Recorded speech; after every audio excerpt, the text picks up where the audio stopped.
Hello everyone, आज का हमारा डिस्कशन है। यहाँ पे आप देख सकते हैं कि न्यूज आर्टिकल इंडियन एक्सप्रेस का जो कि कहता है India needs innovative strategy to eliminate TB, यानी ट्यूबरकुलोसिस को लेकर जो जानकारी हमारे पास होनी चाहिए वो इस आर्टिकल में है। साथ ही साथ हम कुछ एक्स्ट्रा जो प्रीलिम्स के पर्सपेक्टिव से क्वेश्चंस पूछे जा सकते हैं वो भी जानने की कोशिश करेंगे। टीबी रिपोर्ट 2024 में क्या कहा गया था, ऐसे तो हमारा टारगेट था कि 2025 तक हम टीबी को एलिमिनेट कर दें, तो इन सब चीजों के बारे में आज के सेशन में हम जानेंगे। सबसे पहले ट्यूबरकुलोसिस किस चीज से होता है? ट्यूबरकुलोसिस एक बैक्टीरिया से होता है और इस बैक्टीरिया का नाम क्या है? इस बैक्टीरिया का नाम है माइकोबैक्टीरियम ट्यूबरकुलोसिस, राइट। तो ये जो माइकोबैक्टीरियम ट्यूबरकुलोसिस है, इसी से टीबी कॉज होता है। इसके कॉमन सिम्टम्स है जैसे कि लंग्स बहुत ही कॉमन टीबी है जिसको हम पल्मोनरी टीबी कहते हैं, पर ये एक्स्ट्रा पल्मोनरी टीबी भी हो सकता है, यानी कि बॉडी के किसी भी पार्ट में ये हो सकता है। जनरल चीजें होती हैं कि वेट लॉस हो जाता है, खाना खाने का मन नहीं होता है, लॉस ऑफ एपेटाइट है, क्रॉनिक कफ होता है, लगातार खांसी होती है और कफ में कभी कभी ब्लड भी निकलता है, फीवर और नाइट में स्वेटिंग शुरू हो जाती है, यानी रात में स्वेटिंग होती है, फीवर लगता है और फटीक रहेगा, हमेशा थकान सी रहेगी। तो इसका टर्मिनेशन कैसे होगा? जैसे या ट्रांसमिशन जो है, इसका ट्रांसमिशन ऐसा होता है कि जो हवा अफेक्टेड है या कोई इंसान जिसको ऑलरेडी टीबी है उसके खांसने से, उसके छींकने से, उसके बोलने से ये बीमारी फैलती है। अब इस बीमारी के कुछ कॉमन ड्रग्स हैं जिसको हम जानेंगे। उस कॉमन ड्रग्स का नाम है आइसोनियाजाइड, ठीक है। ये जो आइसोनियाजाइड है इसको H से रिप्रेजेंट किया जाता है, niazid, isoniazid is represented by H। ये क्वेश्चन आ सकता है कि which are the common drugs of TB? Streptomycin, streptomycin, यहां पे ये कॉमन ड्रग है स्मॉल s। इथैम्ब्यूटेनॉल,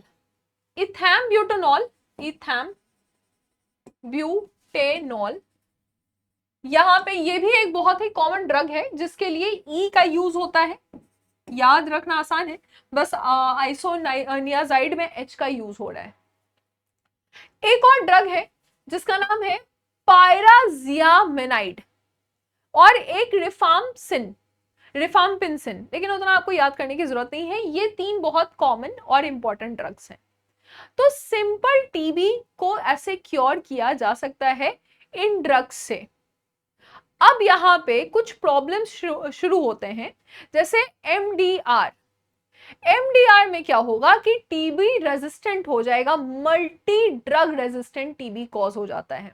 इसका मतलब है कि रिफाम्पिसिन, जो हमने दवाई सुनी कि रिफाम्पिसिन अगर कोई यूज कर रहा है तो इससे नहीं ठीक हो रहा है, और ना ही आइसोनियाजाइड से ये टीबी की बीमारी ठीक हो रही है।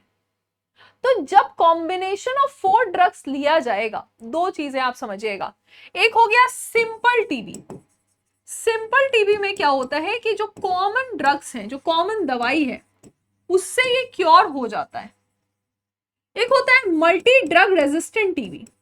अगर कॉम्बिनेशन 4 का बनाया जाए, कॉम्बिनेशन ऑफ 4 ड्रग्स, और तो भी ये ठीक नहीं हो रहा है, इसका मतलब है कि ये मल्टी ड्रग रेजिस्टेंट टीबी बन चुका है। Bacteria that resist to at least isoniazid से भी रेजिस्टेंस हो रहा है, और जो आपका रिफाम्पिसिन है उससे भी रेजिस्टेंट हो रहा है, और बाकी जो 4 ड्रग्स हैं उसके अफेक्ट से भी कुछ नहीं हो रहा है। अगर टीबी सेकेंड लाइन इंजेक्टेबल हो जाता है, ठीक है, और ये और भी कुछ जैसे कि फ्लोरोक्यूनाइन से भी ठीक नहीं होगा, तो हम इसको एक्सडीआर कहते हैं, यानी कि एक्सटेंटिवली ड्रग रेजिस्टेंट टीबी, ठीक है। इसका मतलब है कि ना ही ये आइसोनियाजाइड से ठीक हो रहा है, ठीक है, नियाजाइड से ठीक हो रहा है, ना ही ये रिफापिसिन से ठीक हो रहा है और ना ही ये फ्लोरोक्विनाइन से ठीक हो रहा है। ठीक है, तो ये आपका XDR हो जाएगा। अब भारत का जो रिपोर्ट है ग्लोबल टीबी डेथ रेट 2022-2023 का हमारे पास जो रिपोर्ट है, एवरीडे दुनिया भर के हिसाब से 3500 लोग का मृत्यु होता है टीबी के कारण। बड़ा डेटा है। डेटा ये कहता है कि साल 2022 और साल 2023, ठीक है, साल 2022 साल 2023 1.32 मिलियन 1.22 मिलियन ये डेथ्स हैं। ये टीबी के कारण 13 लाख लोगों की 2022 में मृत्यु हुई है और करीबन 12.25 लाख लोगों की 2023 में मृत्यु हुई है। 3500 डेथ एवरी डे है, एवरी डे, हर दिन ये मृत्यु होती जा रही है। प्रॉब्लम ये है कि इसका 26% इन इंडिया है, तो इतनी जो मृत्यु दर है उसका 26% लगभग भारत में होता है। ज्यादातर 87% केसेस आते हैं लो या मिडिल इनकम कंट्री से। अब इसमें 4 कंट्री जो बिल्कुल ही रेड लाइन में है वो है फिलीपींस, चाइना, पाकिस्तान और इंडोनेशिया। अगर हम ये 4 कंट्री को मिला दे तो ये 56% जो भी केसेस आ रहे हैं वो यही 4 कंट्री से आ रहे हैं और 87% जो केसेस हैं वो या तो लो या तो मिडिल इनकम कंट्री से ये आते हैं। क्लैरिटी है? यस।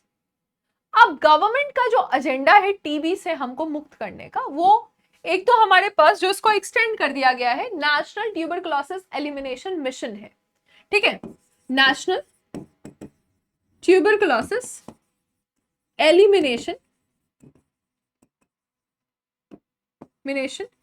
मिशन है और ये जो मिशन है ये 2025 का मिशन है कि 2025 तक ये एंड हो जाएगा। इसके लिए हमने टीबी मुक्त भारत अभियान जो कि एक कम्युनिटी एंगेजमेंट है उसको लॉन्च किया है। टीबी मुक्त भारत अभियान, तो इसको हमने लॉन्च किया है। निश्चय मित्रा को भी लॉन्च किया गया है कि हमने ये निश्चय लिया है कि टीबी को एंड करना है हमें। और एक और प्लान है हमारे पास, ये प्लान है अक्षय प्लान। तो अक्षय प्लान को भी यहां पे लॉन्च किया गया है। ठीक है, टीबी अक्षय, यानी कि इसको हम पूरी तरह से समाप्त करेंगे। यूएन का जो आइडिया है वो यूएन कहता है कि 2030 तक टीबी एलिमिनेट करना है। इंडिया का कहना था कि 2025 तक हमको टीबी मुक्त होना है। हमने अच्छा परफॉर्म किया है लेकिन हम पूरी तरह से इसमें मुक्त नहीं हुए हैं। टीबी को आप सिर्फ ऐसे नहीं समझिए कि ये लंग्स से रिलेटेड है। टीबी एक्स्ट्रा पल्मोनरी टीबी जो है वो कहीं पे भी हो सकता है, राइट। एसडीजी अगर हम देखें तो एसडीजी सस्टेनेबल डेवलपमेंट गोल 3.3 का ये टारगेट है। आप जानते हैं कि 3 का मतलब है गुड हेल्थ, तो 3.3 में ये टारगेट मेंशन किया हुआ है कि हमें टीबी से मुक्ति पानी है। रिसेंटली हमारे पास एक ग्लोबल टीबी रिपोर्ट था जिसमें सेकेंड टीबी वर्ल्ड का second leading causing death disease है। कोविड के बाद टीबी का जो फर्टिलिटी रेट है वो सबसे ज्यादा है और भारत में तो ये 12% के लगभग है।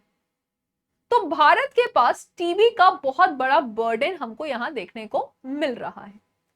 अब उसी के संदर्भ में ये आर्टिकल लिखा हुआ है जिसमें आप देखिएगा कि the article says over here कि more than a century after the first tuberculosis vaccine, यानी काफी टाइम हो चुका है ये ट्यूबरकुलोसिस वैक्सीन को आए हुए, दुनिया भर में अभी भी ये पुरानी बीमारी चल रही है और हम इसको एलिमिनेट अभी तक नहीं कर पाए हैं। और इसमें बताया गया है कि एनुअली यहाँ पे ये बीमारी फैलती जा रही है और ये कोविड से भी ज्यादा ऊपर चला जाएगा। माइकोबैक्टीरियम ट्यूबरकुलोसिस से ये अफेक्ट होते हैं लोग। और साथ में बताया गया कि ये पल्मोनरी और एक्स्ट्रा पल्मोनरी दोनों ही बहुत ही बीमारी खतरनाक है। इसका डायग्नोसिस करना भी मुश्किल है और बहुत ज्यादा इसमें फर्टिलिटी रेट अभी तक है। जब हम देखेंगे कि सिंगल शॉट वैक्सीन से टीबी ठीक हो जाए, ये अनरियलिस्टिक लगता है। तो TB development, TB vaccine development जो है वो अभी भी ट्रायल्स कर रहे हैं, लेकिन उसमें बहुत ज्यादा बेहतरी देखने को नहीं मिल रहा है। मिडिल और लो इनकम कंट्रीज का रेंज अभी भी 1 लाख में से 200 से लेके 300 लोग, यहाँ पे जो भी 1 लाख में से 200 से 300 लोग जो है उस बीमारी से ग्रस्त हैं। भले कुछ समय से हमारा परसेंटेज कम हुआ है, लेकिन अभी भी इंडिया ही सबसे बड़ा टीबी का बर्डन झेल रहा है।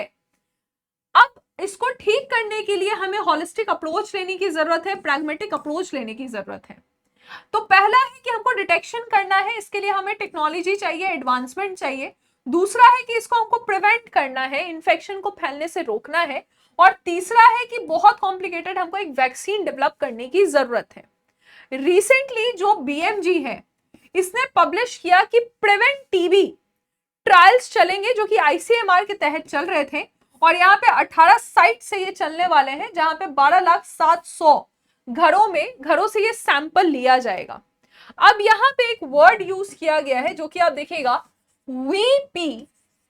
VPM 1002। ये जो VPM 1002 है, ये क्या है कि ट्रायल इवैक्यूएटेड है ना, ये ट्रायल इवैक्यूएटेड यानी कि ICMR provide such and involving more than 12,700 household contact of TB patient. और जो ट्रायल है वो डेवलप किया गया है SIIPL के द्वारा, जहां एक जो कैडिला कंपनी है, ठीक है, कैडिला कंपनी ने यहाँ पे इमूवैक को डेवलप किया है कि इम्यूनिटी वैक्सीन इमूवैक, ये कैडिला ने डेवलप किया है। अब इसके ट्रायल्स यहाँ पे चलेंगे। High risk population as 6 years, जो 6 साल से ऊपर के बच्चे हैं, उनमें ये बहुत तेजी से फैलते जा रहा है।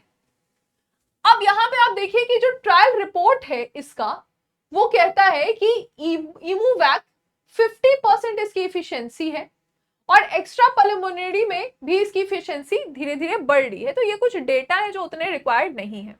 इस पूरे आर्टिकल का मेन मकसद बताने का यही है कि इंडिया को कुछ इनोवेशन चाहिए जिससे हम टीबी मुक्त हो सके। ये आर्टिकल आज आपको इंडियन एक्सप्रेस में मिल जाएगा, इसको एक बार रीड कर लीजिएगा। और जो भी हमने जानकारी यहाँ पे प्राप्त की है ये सफिशिएंट है आपके एग्जामिनेशन पर्सपेक्टिव से, क्योंकि बहुत डिटेल में यहाँ से क्वेश्चन नहीं आते, लेकिन ये डेटा आप अपने मेंस में जरूर कोट कर सकते हैं। कैसी लगी जानकारी बताइएगा मुझे कमेंट सेक्शन में। Thank you for the class, all the very best, जय हिंद।